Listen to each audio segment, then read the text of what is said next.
Ο διαβόητος κρυός τοποποιός Σιλίρ Κούπα οδηγείται από πάνω από τους Αλβανούς αστυνομικούς στα κρατητήρια των τυράννων.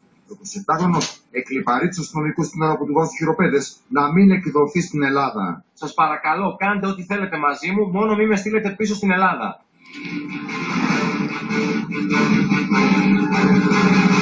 Σε αυτό το σημείο, ο Κούπα συνελήφθη μετά από καταδίωξη του περιβολικά της αστυνομίας. Το αυτοκίνητο στο οποίο επέβαινε με άλλους δύο άνδρες βγήκε εκτός δρόμου και ανετράπη. Οι συνεργοί του κατάφεραν να διαφύγουν. Μέσα στο γετακί βρέθηκαν όπλα και μάσκες.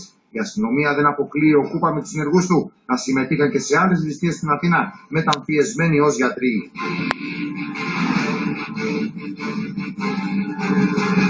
Ο Κούπα δεν σταμάτησε την κακοποιό δράση του ούτε στην Αλβανία.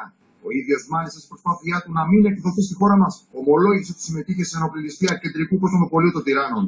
Όπως βλέπετε και στις ερασιτεχνικές εικόνες που μετέδωσε η αλβανική τηλεόραση, ο Κούπα και οι τρεις συνεργοί του είναι μεταμφιεσμένοι Άι Βασίλειδες. Όλοι κρατούν καλάζνικοφ και μεγάλα μαύρα σακίδια.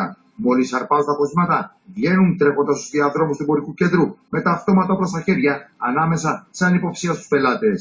Pred ministri bransjomsanier të hirej përgëzoi efektivat pas arrestimit të Kupës, i cili kishte ndryshuar edhe emrin nga Albert në Ilir. Ο Ηλίρ Κούπα στις 30 του περασμένου Μαρτίου συμμετείχε στη δολοφονία της 25χρονης ξενοδόχου υπαλλήλου Κατερίνας Γιώγαλης στα Ίστμια. Οργισμένοι συγγενείς της ζητούν να οδηγηθεί ο δραπέτης στην ελληνική δικαιοσύνη. Το συνέλαβα. Δεν το έφερε εδώ να το γνωρίσουν. Αν μπορούμε.